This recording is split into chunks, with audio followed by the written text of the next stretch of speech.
j'ai lancé la Twitter Fiction, je pensais avoir un ou deux tweet acteurs qui allaient fonctionner sur la Twitter Fiction All Sinners.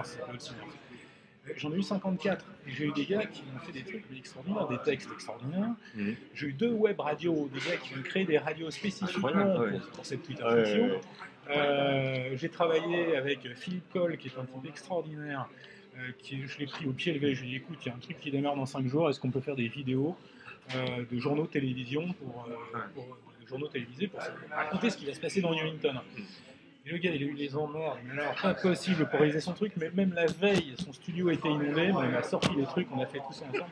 C'est une expérience humaine. Oui, c'est ça. Avant toute chose, c'est une expérience humaine de partage, de création qui est extraordinaire. Et c'est le net qui donne accès à tout ça parce qu'on devient collaboratif. Et là-dessus, on a eu des résultats phénoménaux. Tu crois que c'est vraiment le support numérique qui te permet d'avoir cette interactivité avec les lecteurs, ce qui ne serait pas possible en papier Bien sûr, en papier, on ne peut pas interagir directement avec les lecteurs. Alors après, il faut se ménager des temps. C'est-à-dire qu'en fait, le temps du papier, l'écriture papier, n'est pas le temps de l'écriture numérique. Et le temps de la lecture papier n'est pas le temps de la lecture numérique.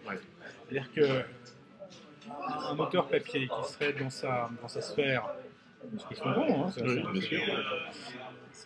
défend, on ne pourra pas recevoir en direct les sensations, les émotions, les questions que peuvent se poser ses lecteurs. Alors, ça peut être un choix. Moi, mon choix, c'est d'être en prise directe, les 2 doigts dans le net, pour partager, créer. Pour moi, ça n'a de sens que dans la mesure où on va créer des choses ensemble. Cette ville, je ne la ferai jamais vivre tout seul, on va tous la faire vivre ensemble. Et c'est ça qui est phénoménal, parce que il y a les habitants de Newington. Les habitants de Newington, quand ils s'inscrivent sur la newsletter de Newington, ils reçoivent leur appartement. Ils ont leur appartement qui a une valeur qui évolue en fonction du nombre d'habitants. C'est normal. Parce que, c'est un vrai monde. plus il y a d'habitants, moins il y a de logements, et donc plus le logement vaut cher. C'est ça, Donc ils sont contents parce qu'à l'époque, il valait 10 000 US dollars et maintenant il a plus de 33 000 US dollars. Il fait une bonne affaire. Il faut investir dans Newington maintenant. T'es à la fois un dieu et un démiurge.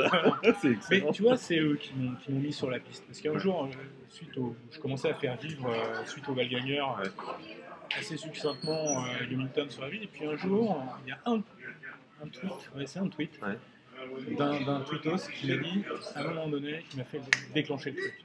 Il m'a dit, tiens, je suis en train de prendre un verre au bar du Crâne Raven. Et c'est chouette. Et là, je me suis dit, mince, il y a un truc à faire. Partageons ça. Excellent. Et donc actuellement, tout ce que tu écris est disponible donc sur support numérique, pas encore sur papier.